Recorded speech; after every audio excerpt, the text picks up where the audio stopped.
This camera's still a little bit higher quality. Okay. I did move. I did pull some videos down, by the way.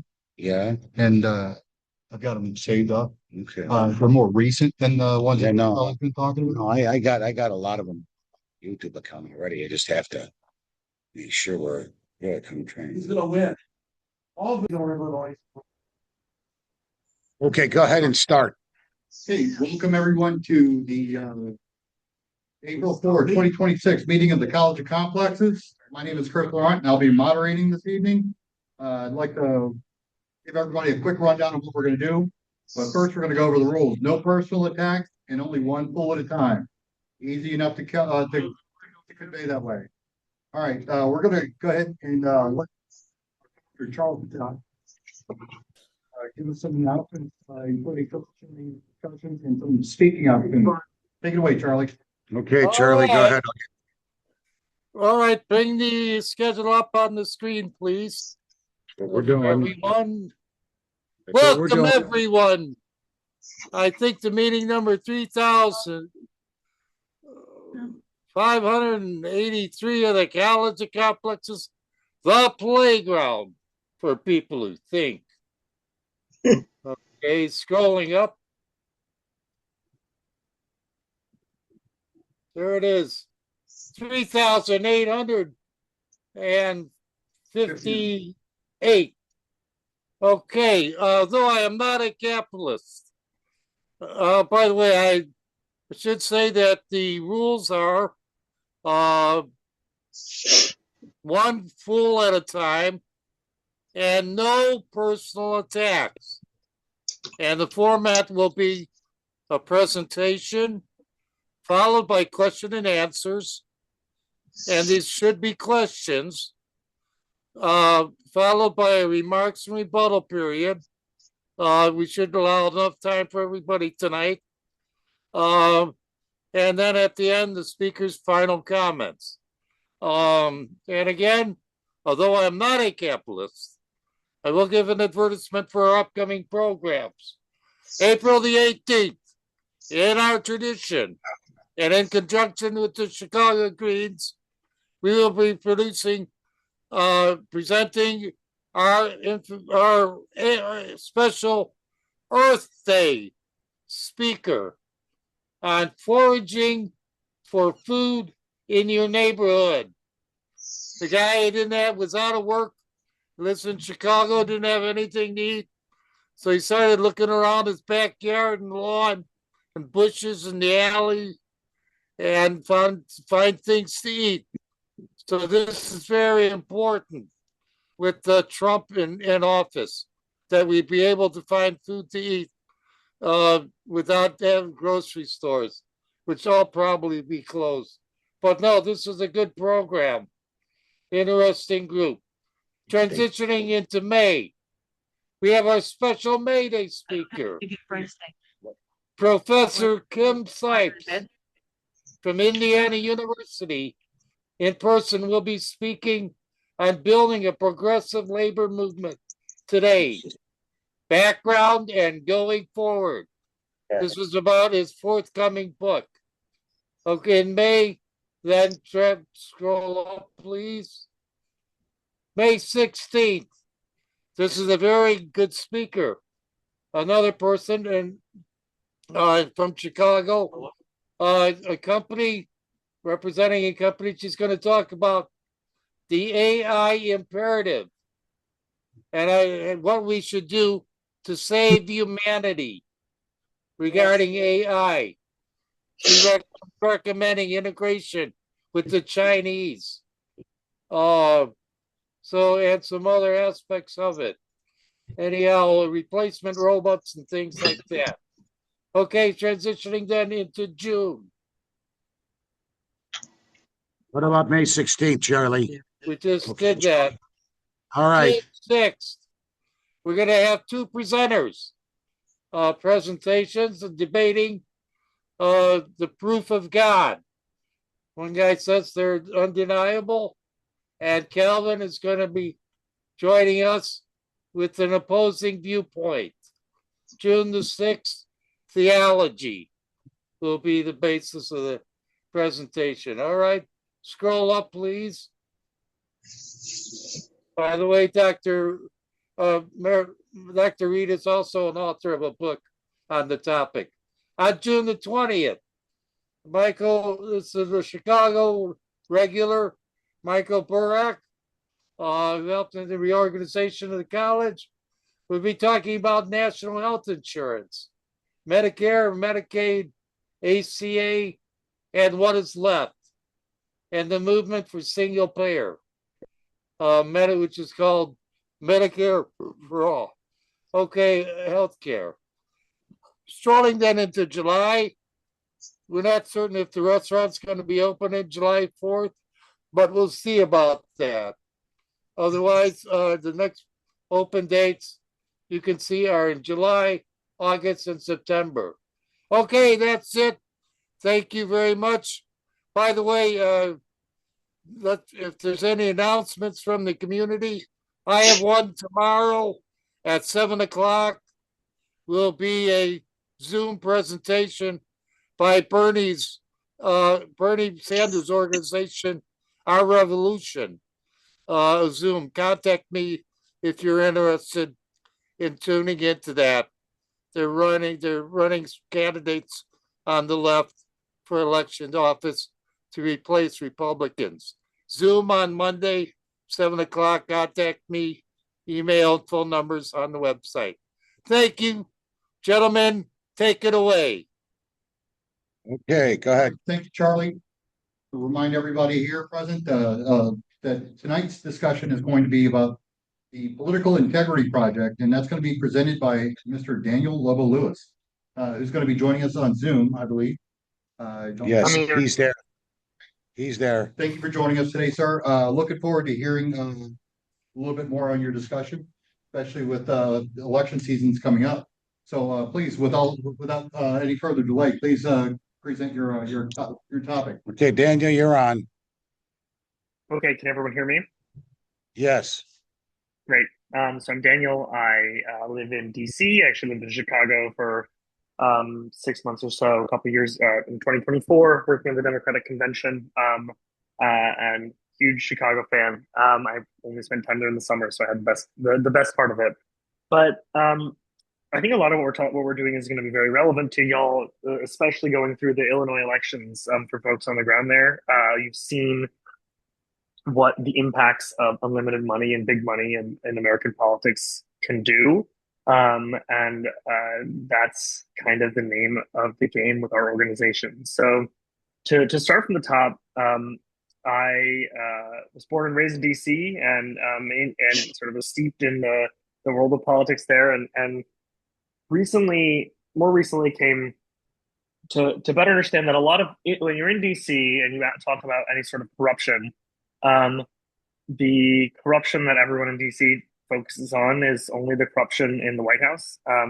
But when you're outside of DC, often many everyday voters and everyday people just see both parties as equally corrupt, no matter whether that's accurate or not. And that's meant that corruption as a political issue is not one that the broader left has been able to make its own, because there is very little credibility for most people on the stances they take on anti-corruption. Because when any stodgy Democrat will say, "Oh well, we're running against corruption. We want to fix whatever it is," they'll be like, "Okay, but you got paid by pharma. I don't really care. What are you talking about?" And so our goal has been to find ways to rebuild an anti-corruption coalition across the left by promoting those candidates that take a set of pledges that are political integrity pledges, and also shining light on a lot of information which is already public, and giving it a centralized, easy place for people to go see the personal finances and the political finances of every member for Congress as well as every candidate for Congress. And so that's what we've done. I'm working with a friend of mine who is a campaign finance influencer. He started his social media account a little over a year ago, doing a series of videos where he would open every video with, "Is your member of Congress a piece of shit? Let's find out," and then run through set of data points on that, and that's it's been very successful. Our sort of political viewpoint is to there's a lot of money that goes into sort of sleepy left-leaning to progressive nonprofits in DC. And the issue that tends to happen is they publish lots of reports and put out lots of research, but no one really reads it. And that's kind of doesn't really, what does that do for you? So what we do is go straight to where voters are, which is online, and make it so we don't have to pay for those views in the way that most political money is spent. A lot of y'all probably saw this in the Illinois races most recently. There was, I think it was $50 million in super PAC money spent on those races. For those who are not steeped in the lore of campaign finance, there's a bunch of different types of money that goes into an election. There is the money that goes directly to a candidate, and that money is limited. You can only donate up to per person in a House race. An individual can donate up to $7,000. That is $3,500 in the primary, $3,500 in the general. The PACs, which are political action committees, they can donate up to $10,000 per cycle. Those are all limited. So there is a finite pool of funds that those people can raise. But that money is directly spent by the candidate and the candidate's team. So that's the most often seen as the most impactful money. For our grading system, we tend to focus on what portion of small dollars did you get, how much corporate PAC money, which is money that comes from companies that they set aside to spend on political candidates, and also a variety of other metrics related to different campaign finance data points that we have. The other type of money, and this is the money that you guys saw a lot of in Illinois, is super PAC spending. And so super PACs, which we are formally organized, our organization is a super PAC, but that's just a means of organization for our group. We don't actually spend any money on ads. Typically, they're just kind of like fake corporations that pop up. You can pour as much money into it as you want, and they can just spend and burn it all on ads, saying whatever they want. That money can come from anywhere they want, and it is reported. The biggest differentiator you'll often hear between a 501c3, a 501c4, and a super PAC is a super PAC. All the donors are public. Often, what people will do to get around that is they'll start a super PAC before or after the filing deadline before an election, so that no one actually knows where the money is coming from until the election's over. But they can spend as much money as they want. This is the infamous Citizens United decision. It's a number of other decisions before that led to this. There's pretty much no restrictions on what they can do, and they can sort of just go for it. Almost all of their money goes into different forms of ads, mailers, TV ads, online ads, whatever it might be. Legally speaking, they're not supposed to be able to coordinate with a candidate, which means that theoretically, like, the candidate can't say, go do this. This is what we need our money. But what the candidate can do, and what they often do, is they do this thing called red boxing, which is a candidate will set aside usually a hidden section of their website that is public but not listed. And it says, it would be great if someone could focus on these specific groups for me. I'm not going to say why or who should do it, but it would be lovely. And then someone comes around, or someone their faction will coordinate with, and that super PAC can pick up that data and take the messaging insights from the campaign and not formally break law by doing that. The other forms of money that is become very prominent is what is typically called dark money. So super PAC money is not necessarily dark money because the donors are reported.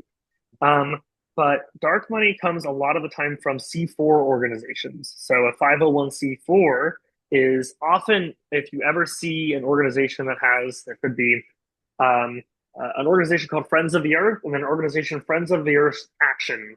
And they're both the same. That's the action one is the C4. Limitations on a C4 are nominally, you're supposed to spend 50% of your time on non-political advocacy, so education. Who's holding them to that? Who is actually tracking and counting? There's no one manning the store. It doesn't really matter. But importantly, 501c4s do not have to disclose their donors. And 501c4s often can donate to a super PAC. And so what you'll have is money goes to a 501c4, those donors are not disclosed, and then that 501c4 donates to the super PAC, and now those donors are able to hide who they gave money to spend, like the unlimited money they spent on a political candidate. This is pretty prominent now, and on both sides.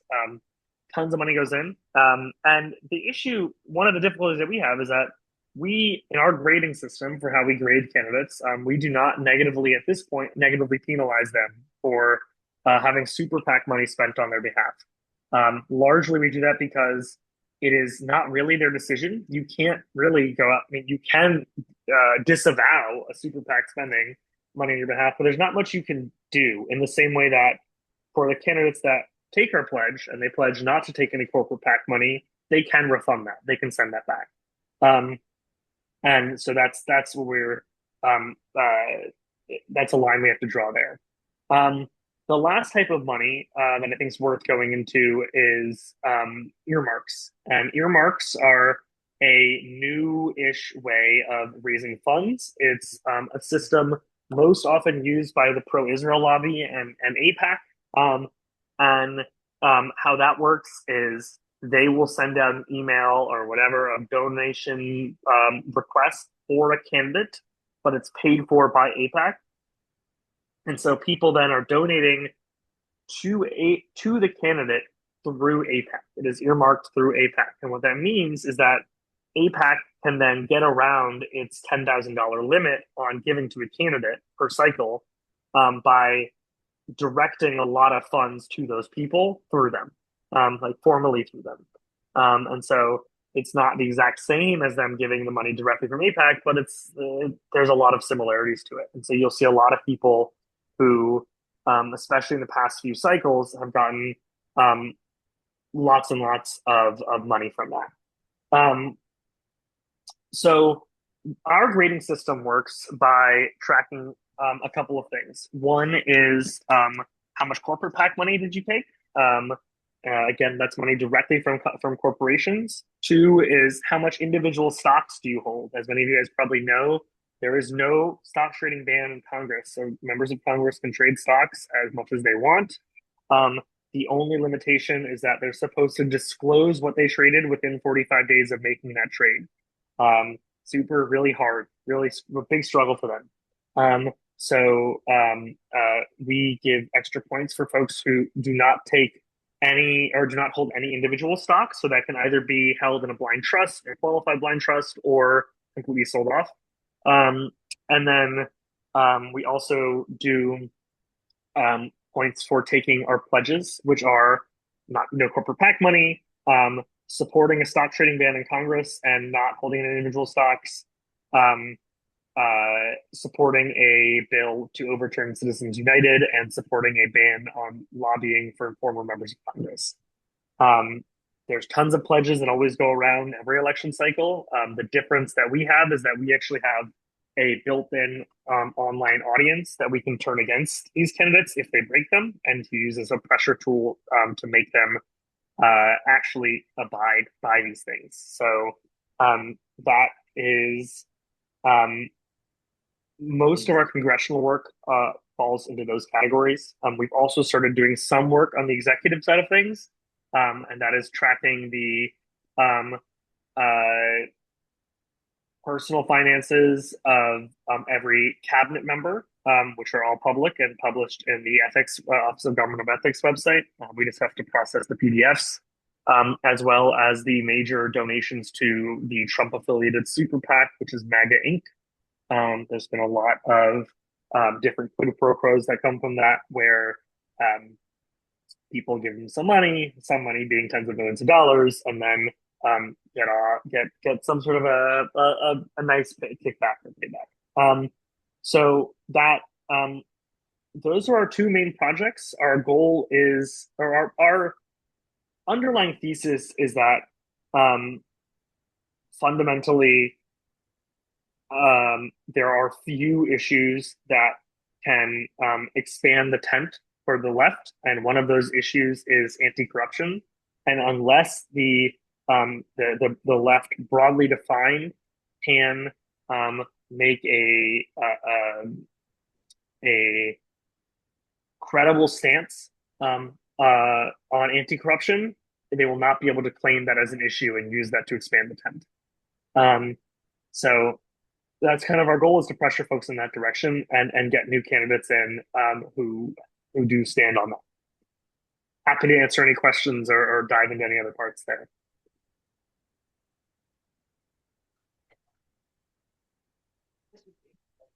Jenny? He said he could answer. Does it conclude your presentation? That concludes. Okay. Thank you for that. Thank you for that presentation. We're going to open the floor to questions and answers. Does anyone here? Okay. Kelvin's online first. Go ahead, Kelvin. Go ahead. Okay, given the fact that the amount of money in US politics is a catch-22 type situation, because you are dependent upon politicians who have been elected by a system that rewards people who take big money to overturn a system that rewards people who take big money. How do you envisage changing that system when it's, well, patently, obviously rigged against you? Yeah, I think it is, as pat as it sounds, it comes from, to a degree, comes from voters. I think voters on every side of the political spectrum are incredibly fed up with it. And not just the funding, but the insider trading as well. You'll see this in a lot of political ads, even for folks that themselves are super corrupt. Like the super PAC that's supporting them will like slam the person on the other side for these campaign finance things, because everyone knows that it's an automatic winning issue. I think what the thesis that we have, and I think does bear out across the board, is that you can gain more from making anti-corruption, building anti-corruption credibility and making it central to your political project than from taking a couple $10,000 or $100,000 from corporate PACs. And the value you get politically and in persuasion is much greater if you actually stand on business there. And so it's going to require voting those people out. Most of them won't change their mind. They'll either vote out or die in office. Okay. Okay. Right. Looks like we've got Charlie up online as well with his hand up. Okay. Hang on, Charlie. All right, Charlie, go ahead. Yes, David, if I were to run for the House or the Senate, how much on average is needed to run for office in the U.S. Congress, in the House or the Senate? How much money do they generally is required to be successfully elected to the U.S. House or Senate?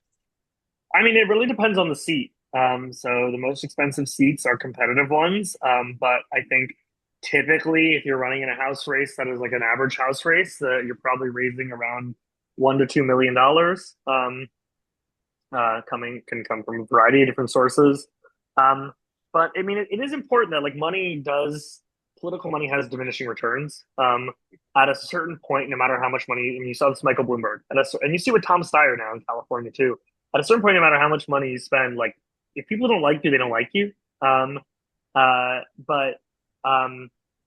It's in House races, it's probably $1 to $2 million. In Senate races, it's probably double that. If it's super competitive, it'll be. I mean, James Tallarico in his primary raised $20 million for the primary alone, and almost exclusively from individual donors, which is unheard of. And that wasn't even a general election. So, I mean, his race will probably end up costing, not including super PAC spending, and that'll be a multi-$100 million race. That state is also the size of many medium-sized countries, so it's a little bit different. But I mean, Maine, the Republicans are going to pump probably $50 to $100 million in super PAC spending into Susan Collins. And that's not what she has to raise. She just gets to sit on her laurels and let them spend that money. So if you're an incumbent, there's a lot of benefit there too, because they'll just come in and stand for you. Okay, who's next? Go ahead. Who else do we have for questions and answers? Doesn't look like any hands are up online. I'll bring it back here. Okay. Now we spin it around. Hey, can you talk a little bit about the mayoral race in New York and the guy who won it? He seemed to be very ground roots, and I can't. And I don't know how much money he raised, but I'm sure it wasn't as much as the other candidates. Sure. So each local campaign finance system is different. So at this point, at least from our perspective, we only track the federal system because every state has its own different office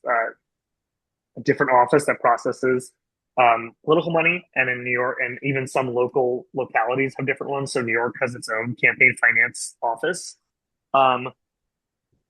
For Zoran, there was this is something that we talk about a lot internally. I think a lot of people interpret the wrong things from Zoran's win, and they say as long as you're kind of slick on social media and can do a good walk and talk video, like you have a chance. And you saw this in Chicago over the past month of a lot of candidates who they had a big presence on social media and got like 10 votes, and it's just because some of that it's the social media stuff is complementary. It's not the whole thing. And he really did a lot of on the ground legwork, and was able to build a national profile for a local race in a way that is very, very difficult for most people, and honestly can only happen in maybe New York and maybe one other city. And he, it was another one. It was sort of what I was saying before of that he was running against a candidate where, quite frankly, no matter how much money was going to be put into his candidate, he's just as unlikable. Like, he was a not good candidate, Cuomo. And so it's a problem that money could not fix when you're actually running against someone who's good. It's a problem that money can help with, but not fix. And so Zoran was also able, because of his personality, was able to raise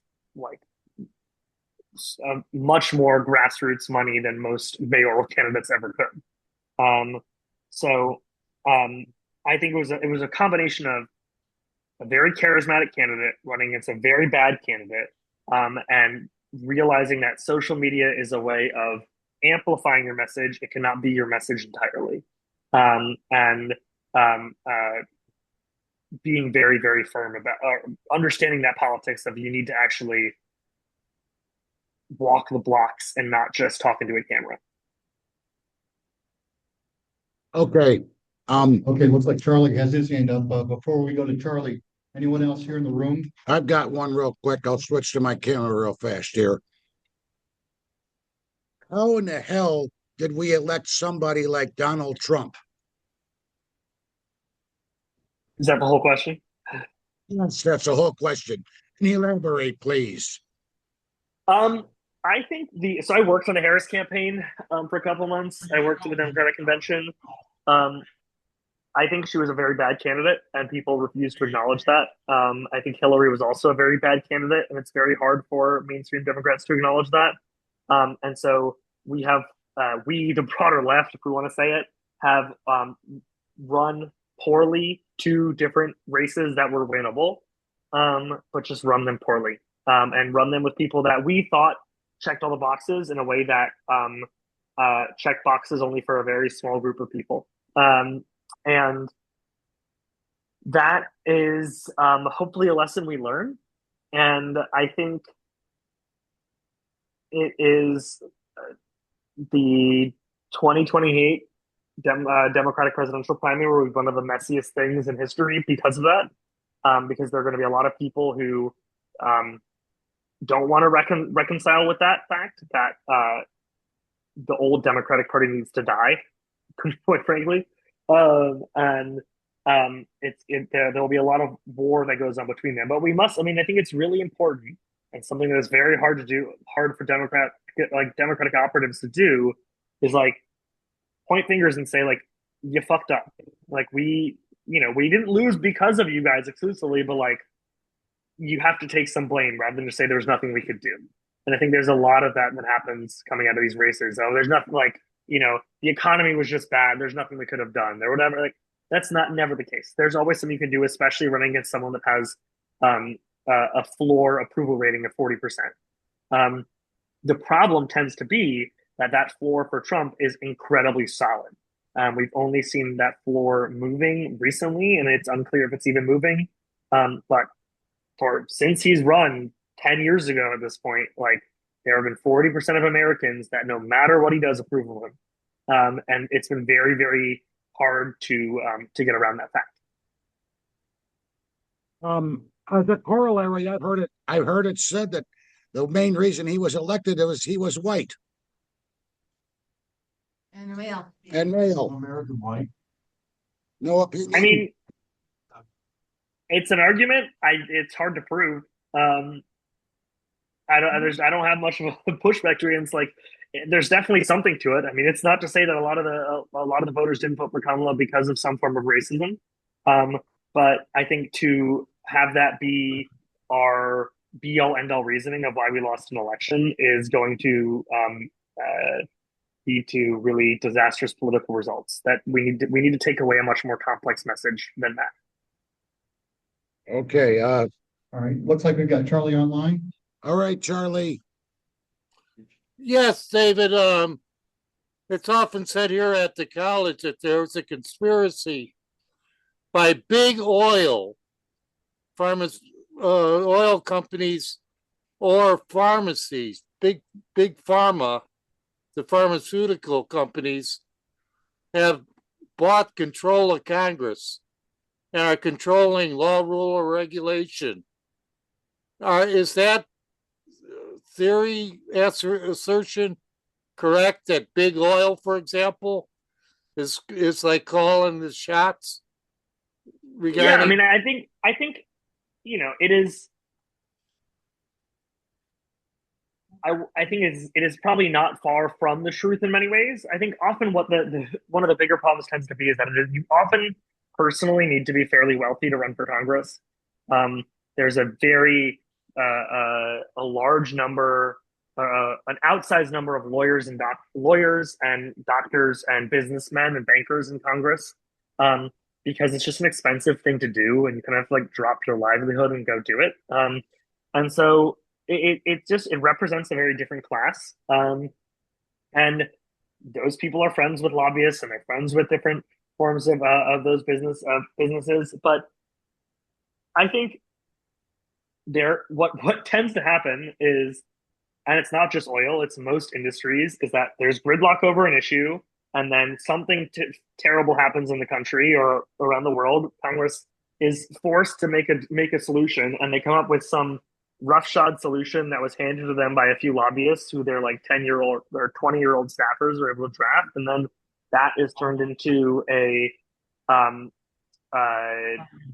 very pro-business bill in many ways. That, I mean, it's not as simple as like someone pulling the puppet strings, but it's kind of hard to argue that, these people have a financial interest in these companies, whether it be stocks, whether it be the donations they receive, whether it be their friends, and they don't always feel like they're there to regulate it. They sometimes just feel like they're there to get out of the way. Follow up. Is there a military industrial complex running the U.S. Congress right now? I mean, it would depend how you would define it, but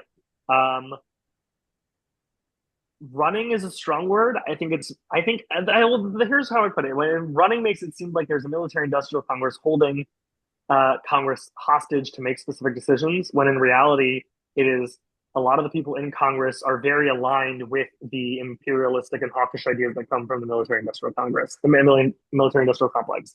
So, like, they're not held hostage by them. I think they agree with them. I think many of them are like, this is economically makes sense. It is important for us to have a hawkish, strong external posture that only can happen if whatever. And a lot of them just like hear the word China and they like okay, give them $10 billion again. I don't really care. So I wouldn't. I mean, again, you can simplify it to they're controlling Congress. I think it's more that there are very few members of Congress that feel like they can politically ever disagree with anything related to supporting the military, which ends up being supporting the military-industrial complex. Thank you. Okay, thank you. We've got a young lady here that would like to answer the question. I'm sorry, I have to go through you now. I heard that That's smaller than what? Elon Musk claimed that he blocked the election for Trump. And I understood that he paid a lot of young people, boys and girls, to go door to door to get out to vote. Would you like to comment on that? Yeah, I think it's a very hard argument to make when we lost every single battleground state. If there were one state where it was like, oh, that was it, like there could have been something fun going on, that's different. But I mean, we have to remember we won Minnesota by the same amount that we lost Arizona. Like there was clearly something wrong with the way the Democratic campaign was run, and blame needs to be put there. It's not just there was nefarious actors on the other side. It's also a lot of this came out with the Wisconsin Supreme Court election that was happening, where Elon pumped a lot of money into it, and most of the money seems to just be burned. Like he just burned it effectively. He spent it on people that were wasting their time knocking doors or whatever it is. But like even with that, I mean, the right does not have a door knocking operation. They don't do any field organizing. That's only like so. They're going from 0 to like 1, and we're already at 100, and we still can't win. So something is fundamentally wrong with the way we do present our politics. Okay, you can spin the camera around Which one? right here. Okay. All right, we got you. Hello. Up here. I guess most lobbying and corrupt money is spent in Washington, D.C. pretty much. And it just seems that Washington, D.C. is getting more and more corrupt every year. So what can realistically be done? I don't hear corrupt from other modern quality countries. I don't hear the complaints of corruption in like Western Europe countries or other ones. They seem to root it out. They have much better media and news reporting and many more politicians. We only have 400, 500 people overseeing a very big country, 350 million, not a very big country, but what can be done realistically now that America is getting more and more and more corrupt with no oversight? I imagine there's a few politicians that are not corrupt, but in the states usually have pretty good management of corruption. There is some, of course, everywhere, but Washington's the problem when it comes to corruption. What's your question? Yeah. I think my perspective on this has always been that I don't think Americans, we were able to call ourselves a corrupt country for a long time until recently. And I think for many, many Americans, they weren't able to admit it. And they would be like, that's not something we do here. We don't have corruption. And then now it's so out in the open that no one can really ignore it. I think there are two big things. One is it is really, really important to pick your battles. I think this is something that we try to do a lot. There often are, like, you'll see we see this a lot. There's the most corrupt Republican in Congress you could ever imagine, and there's someone running against them, and they're like, guys, this is how we're going to take back America. We're going to make it a nice place to live. They're running in a district that is R plus 40. You just have to admit to yourself that's not happening. Like, there isn't, that's not where the time and resources are worth spending, at least for the moment. I think Democrats not brave enough to point out corruption. I think that might. I think it needs to. It's a lot of times Democrats probably weak, afraid to. They can, but it can come across as hypocritical, and that's kind of what people will say. And so it's important to work to bring folks into office who can actually stand credibly on that anti-corruption stance. And when you say, oh, it looks like you just like gave your buddy a kickback, that person can't do some silly social media clapback that says, oh, what about your pharma money you took? Because you didn't take any pharma money, and like actually didn't. And that's what we see as the way to be able to fight that back. And I think it'll be a central thesis of elections over the next 4 to 8 years, as people pick up the pieces of what's been left behind. Okay, who else? Okay, any other questions that we have, whether online or here in the room? Charlie's got another one again. Go ahead, Charlie. Yeah, thank you. I had quite a few to pick this guy's brain, but if I ran for office and if I'm a popular candidate and a lot of people think so and send money, how did that translate into my automatically being corrupt? I'm not corrupt just because a lot of people think I should be elected and they send money. Obama, I believe, collected a significant amount of money. He didn't need the federal subsidy. And would you say he was corrupt by any means? I mean, no, we don't consider individual donations. I mean, corrupting. People know I'm honest, so they say, "Yeah, I want to elect an honest guy like Charlie." That's all. We don't, in our internal system, we don't consider individual donations corrupting. We recognize that you need to raise money to win an election. That's just what it is. And often you'll have a lot of people that say, I didn't take any corporate PAC money. I didn't take any APAC money. And they only can say that because they didn't take any money. And you're not going to win if you don't take any money. So that's not how our perspective. If you were able to successfully raise a ton of grassroots dollars, that's great. You need that. It's when people start taking money from corporations and accepting that is when it's a problem. Could I get a follow-up, guys? Yeah. The Illinois Green Party maintains that they will not run any candidate. Their candidates will not accept any PAC money. What is your candid opinion of that position? Is that realistic in today's climate? I mean, it is. It's just there's no space where a Green Party candidate's going to win an election right now. Not in our system. They're not ever going to win. I mean, not now. I can't say ever. I just not in our system right now. Who knows what happens? But it's just there's no data anywhere showing that is possible. Okay, look like we have Sam online with a question. Okay, Sam. Unmute. Yeah, I'm just kind of curious. I know this is probably not a very realistic possibility, but it seems like it'd be almost impossible to try and discourage candidates from taking money because you need money to run. And as you pointed out, you almost have to be wealthy in order to pursue some sort of office, a federal office for sure. But I think a more ideal system would be where it doesn't cost a ton of money to run.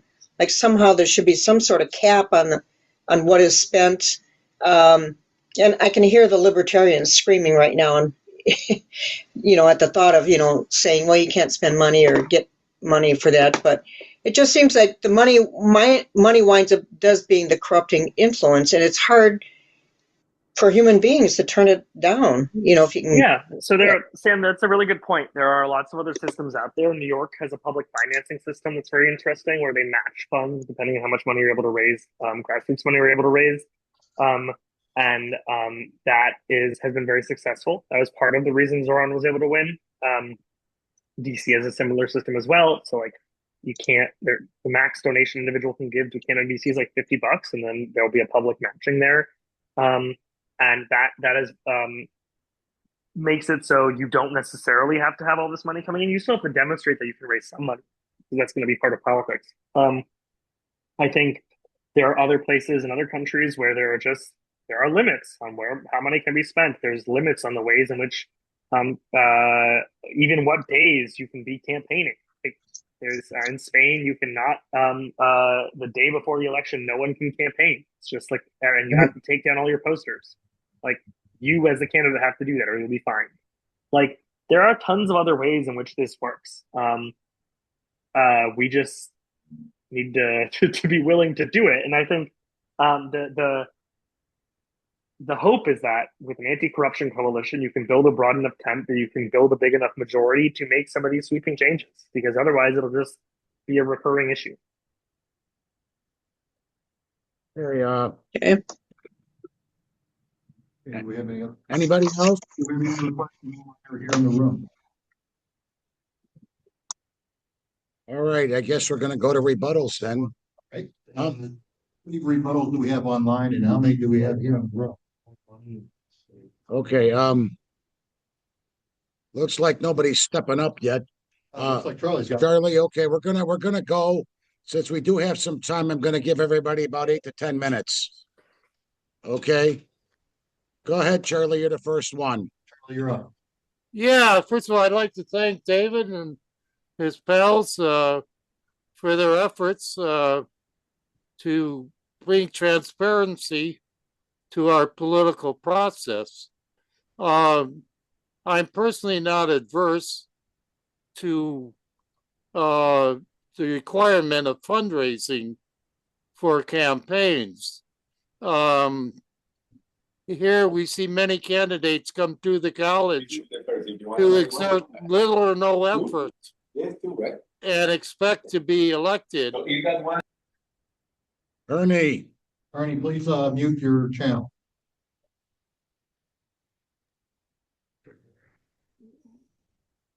All right. Go Yeah, we see a lot of candidates. I see a lot of candidates. I sit on endorsement boards, and they are simply unqualified, and they put little or no effort. They barely are able to collect signatures, and yet they declare themselves candidates. And then if they don't get elected, they claim corruption and so forth when they're not qualified to run for office in the first place. They're in an information system. They call that noise. They're not viable candidates. They haven't put together a campaign. And yes, you have to go out and spend time and gain supporters. I wish magically, as somebody said, we could invent a process that isn't necessary, but people still, as long as you allow people to contribute to voters or organizations or entities to contribute to campaigns, you're not certain if I've heard this, disallow it altogether. I don't know if we quite want to go that route. Many people don't actively engage in campaigns or go door to door, but they're willing to contribute to something like Act Blue, myself in particular, like that vehicle as a means of expressing my political sentiments. That's what I mean. This is a pretty tough question and not a simple solution. I hear this, we got the best Congress money can buy. Get rid of all money. No, I don't think that's not thought through yet. Those are just gripers who haven't really come up with a solution to our situation here, which I believe is to not have people, as you mentioned, puppet-like congressmen. Now, it is disconcerting to me as a lobbyist that I never had much money to contribute to campaigns. And I always kept in mind the fact that I'd be in the congressman's office waiting there, and somebody would come out. And I had an associate who used to say, that guy just gave the congressman $25,000. Now it's your turn, Charles. And I didn't have any money.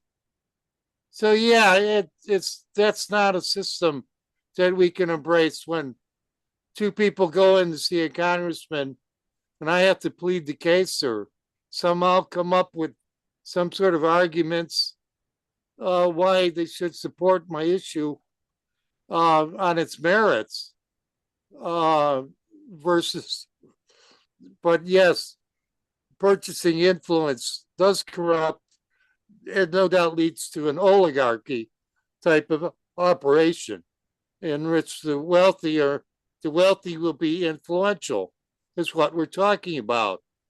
How is it that you can stop the wealthy from being influential? That's what I mean. I have not seen an overall solution.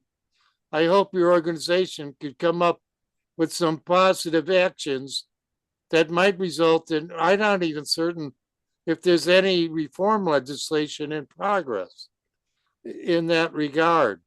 But I certainly would like to see it at one point.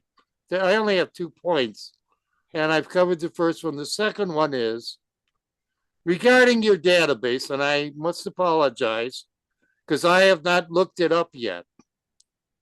But we just completed the primary, so we fixed the candidates. Would it be possible to look up, let's say, Illinois sometime or get a report? And I know you're a work in progress, but I'm a lazy guy.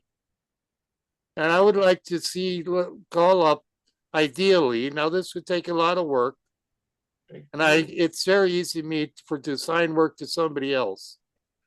But I would like to be able to call up Illinois and see where the financial interests of the candidates are at the moment. And I believe that would be like a type of voter's guide that I could see who's on the take, who's controlling whom, or what have you. Ideally, Charlie, that's exactly what our website does. Actually, you can go to our website now. It is integrityindex.us.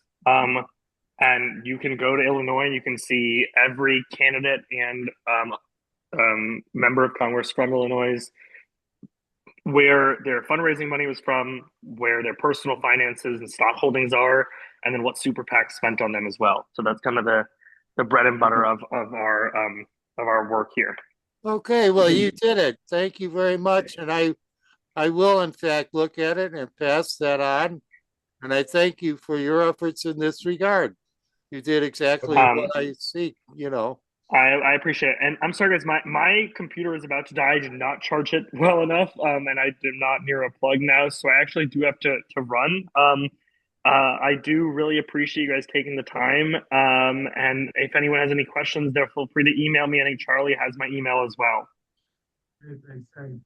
Thank you. All right, Daniel. We'll see you later. I wish you'd have stuck the whole time. Thank you very much, guys. So, and I'd like to remind everyone that we're in the rebuttal space. So these are basically just pre-open statements. It's not so much warranting an answer of any sort. So moving forward, let's maintain that. So we're given about 8 minutes per rebuttal. Do we have any more rebuttals online? Okay, Kelvin, you always got something to say. Unmute, Kelvin. Unmute. Kelvin, if you have a rebuttal, you need to unmute before you start talking. You're still muted, Kelvin. Okay, I will just say that as an observer from the other side of the pond, we look at your elections and the money that you spend on it is just obscene. Really. Take a second look and think about how many billions did you spend on the last election? How many billions will you spend on the midterms? How many hospitals could you have built with that? How many roads? You know, this is it's an incredible waste of money to get a system that nobody wants. Not ordinary people, big corporations want it because they profit from it. Most people, irrespective of political views, look at that kind of corruption and say that's not right. And yet you have this system, and it's a catch-22 system. You're not going to. I don't think you're ever going to change it because it's it's a rigged game, and it's got vested interest in staying rigged. Kelvin. That's it. That's it. Yeah. All right, I'm gonna do one from my computer here so everybody can see you. Oh, go ahead. I'm sorry. Back here. All right. Wants to do a rebuttal? Hang on. All right, let me get you properly framed and okay, go. Let me get you. Rebuttal, but to say that Hang on. where and how things were changing. Donald Trump, I don't consider a traditional candidate. I consider him a new candidate. That so much with social media. I just lost audio. I just lost video. Their speaker gone. Our speaker left, yes. You're on there. I know, but I'm not the video. You got it crossed in. Shit. There we There you go. go. That's your webcam. I'm gonna go back. You're good. You're good on the audio. Yeah. Hang on. I gotta get the cut. Okay. I think we lost connection. We just lost. We just. No, you're there. You go. There you go. All right. Maybe so. All right, go ahead. You're still there. All right.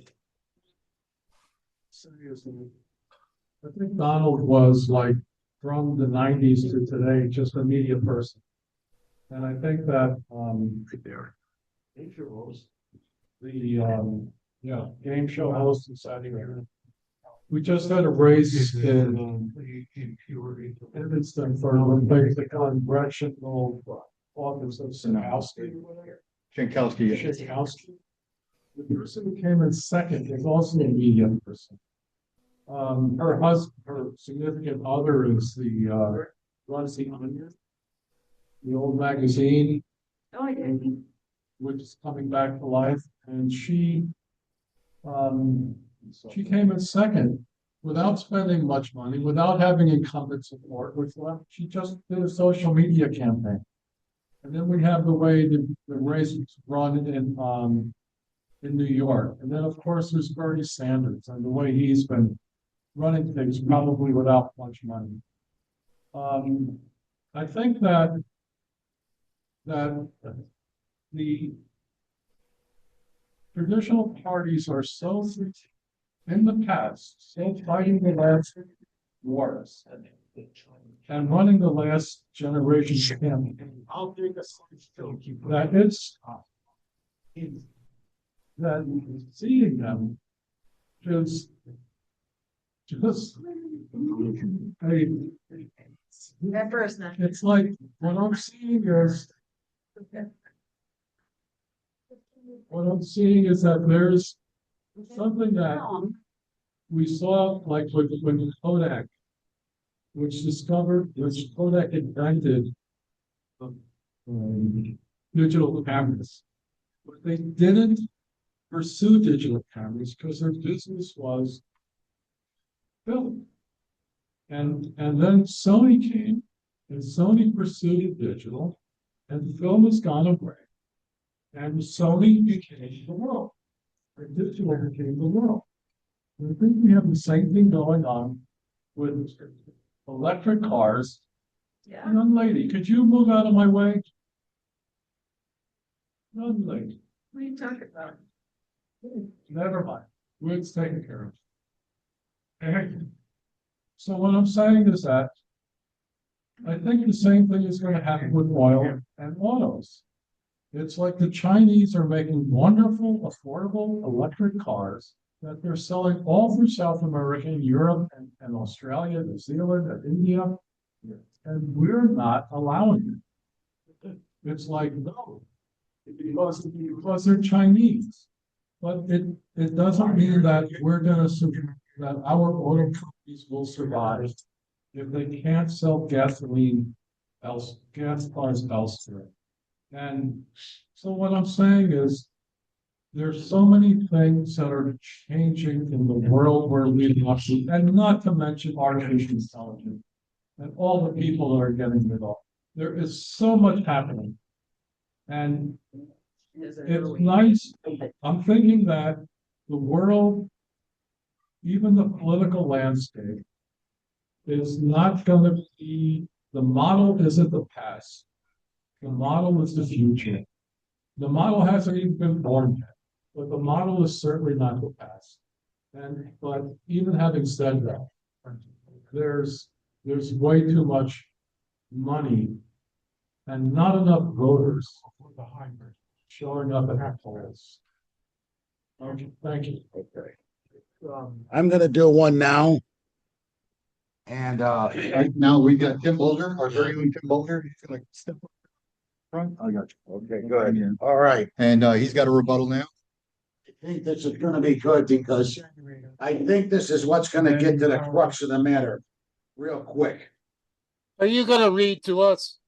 No, I'm not gonna read to you, Charlie. Why don't you shut up and let me speak for once? Okay? Tell you what, let me let you hold on to that. I've got notes here.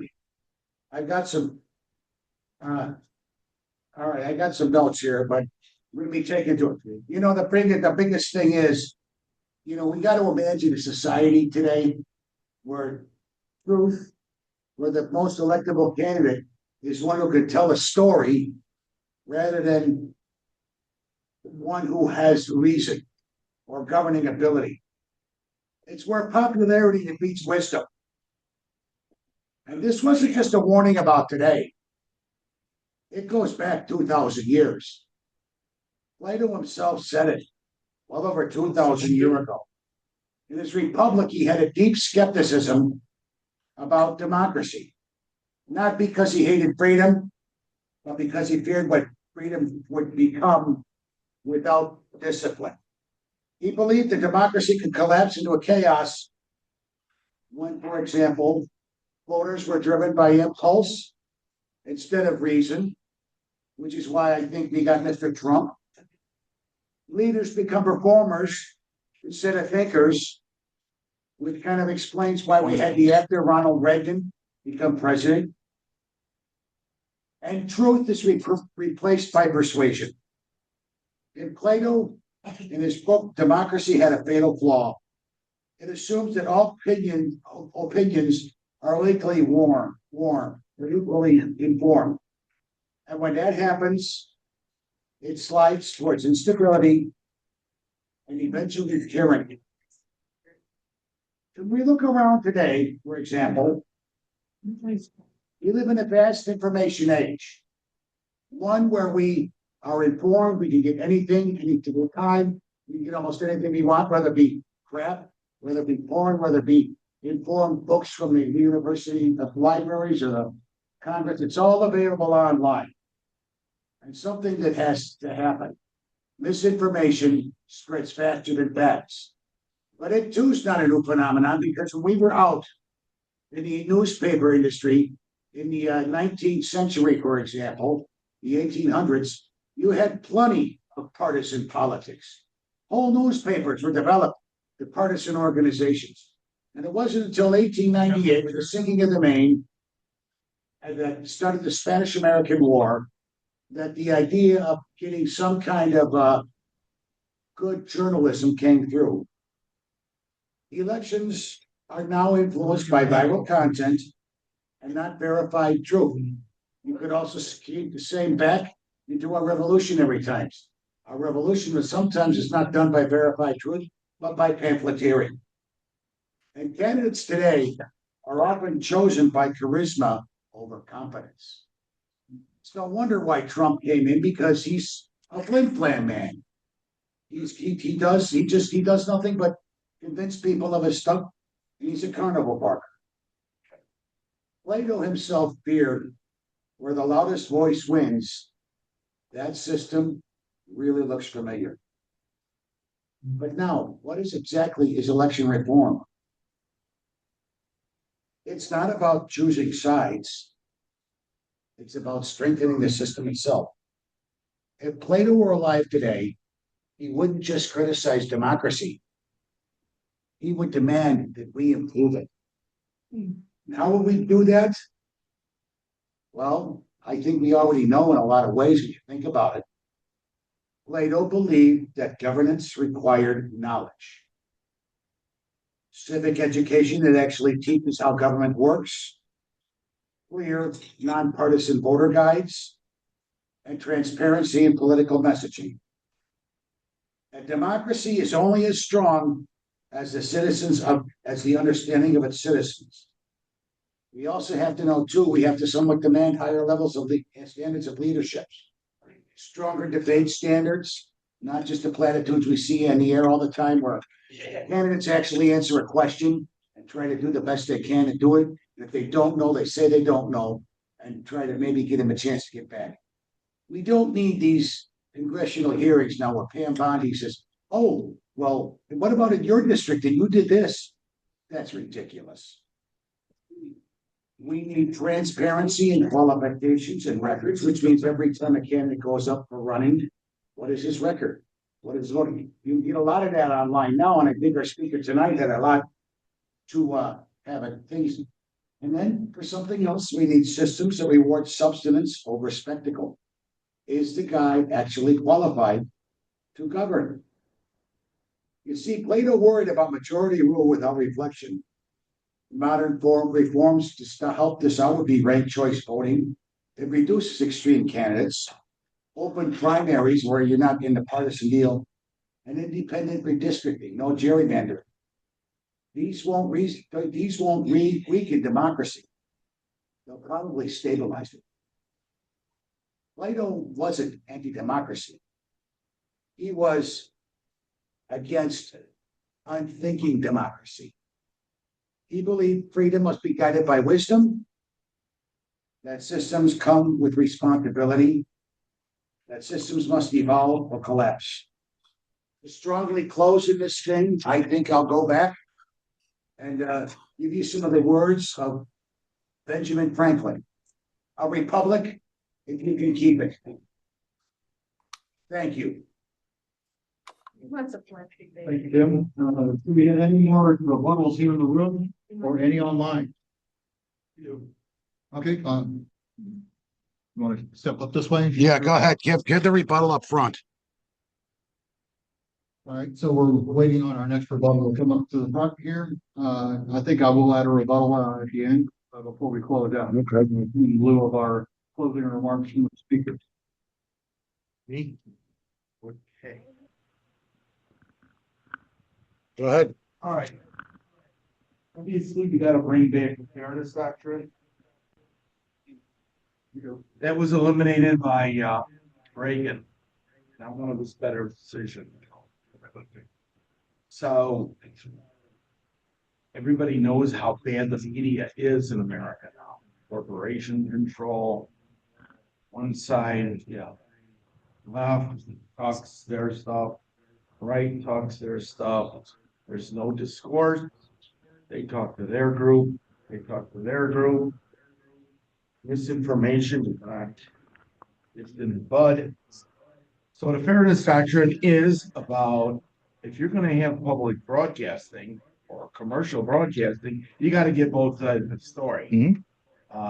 Television shows used to be like that. Coughlin Report. Who else was like that? Crossfire. Stuff like that. Yeah, it was excellent because you hear the right wing stuff and you hear the left wing stuff in the same scenario, same seating. So. And even counterpoint in newspapers and other media forms.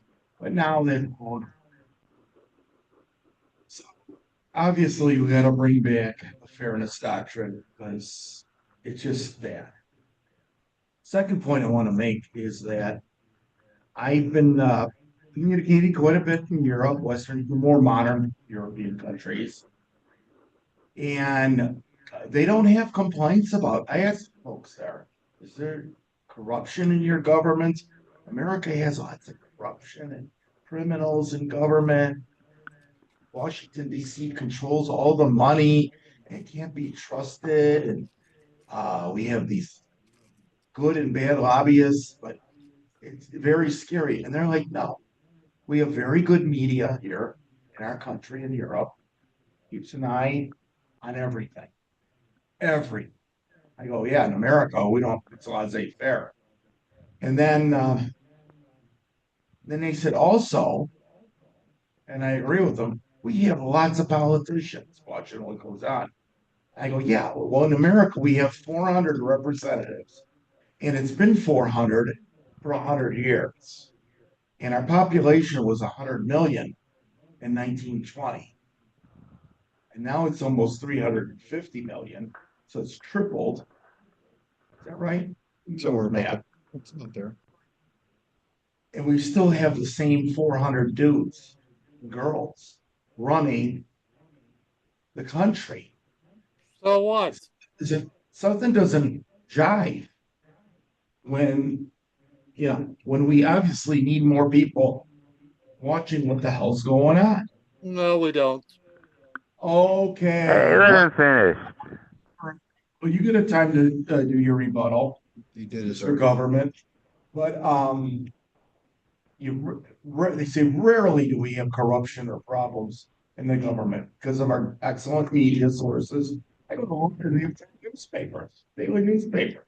Chicago has like 2. So and it's like that all over America.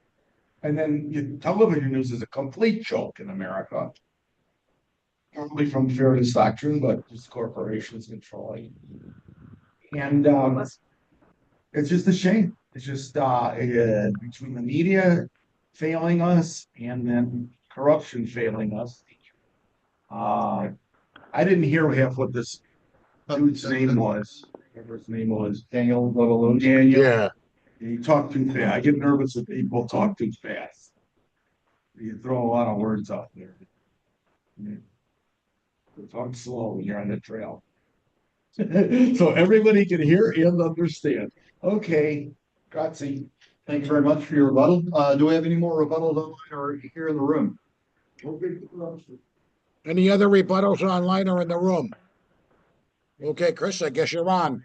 Right. So I want to thank, first of all, our speaker, Mr. Daniel Lobo-Lewis, for that insightful presentation. And I want to thank everybody for their questions and answers, and of course, the rebuttals. My rebuttal is this. It's not really a big secret that I am a libertarian. So Sam, if you're still on, you're probably waiting for the response from the libertarian. I think that the solution that we run into now, because heard a lot about, oh, Trump is just a prop up candidate. He's a media darling, so to speak, and that's the popularity is what got him across the finish line. I won't disagree with you there. I think that we need to shift our way of thinking rather than going for the more accessible or the media darling. We need to get the more competent people involved in government. They don't have to look great. I don't look great, but I'm still running for office anyway. And when we start to diminish get the media darling out and we get the more competent people running for these offices, we won't need to fund so much money into it. Get rid of the parties. Get rid of the party. Not in complete disagreement with you. I think there should only be one party, Libertarian Party. We should shrink government to where we have less things to sit there and focus our government power into, where we don't need the lobbyists to sit there and fund our campaign. We need competent people to sit there and turn the gears to the essential functions of what government's supposed to address. And I think that with the advent of our media darling candidates, i.e. Trump and Azbogala, as you discussed earlier, sir, when we rather than sit there and talk about how many clicks they get on the internet, we need to focus on what they can do for the average voter. Because I think that's what's going to get the average voter back into the polls. We spend far too much money on campaigns for such a low voter turnout. I don't know the accurate numbers for our primaries here in Illinois, but I think only like 20% of the voting base even showed up to weed out the individual. And part of it is the we don't have the open primaries anymore. Mm-hmm. To where I'm a libertarian and I had to sit there and pick my poison, whether or not I wanted to support my uncontested, party members in their primary races, or if I wanted to sit there and knock out undesirable people in one of the other parties. So I had to sit there and choose, and that was a dilemma for me when it came down to it. There were people that are completely unqualified, and they got more clicks than the next guy, and I had to sit there and make that tough decision in the primary. It should not be that way. We should be able to weed people out. Ranked choice voting is another avenue that we should look into as well. I don't disagree with you there. But I think if we start shrinking government back to its essential functions, and then we sit there and we say, okay, we need the most qualified people, and it's not experience that's going to get them there. It's people with the right ideas to put the gears in place that's going to turn the mechanisms the proper way to benefit us all. That's how we reduce the amount of money being spent on campaigns. Now we get voters to come back to the polls, and how we turn this whole thing around to where we have a functioning government that works for each and every one. Okay, Chris. All right, thank you everyone for hearing my rant. Do we have any? I know our speaker unfortunately had to leave early because of a charged computer. Do we have any closing arguments here? Charlie, you got anything to say yet? Unmute, Charlie. You got anything more to add? Yeah, I've heard this nonsensical argument that we should increase the size of the United States Congress.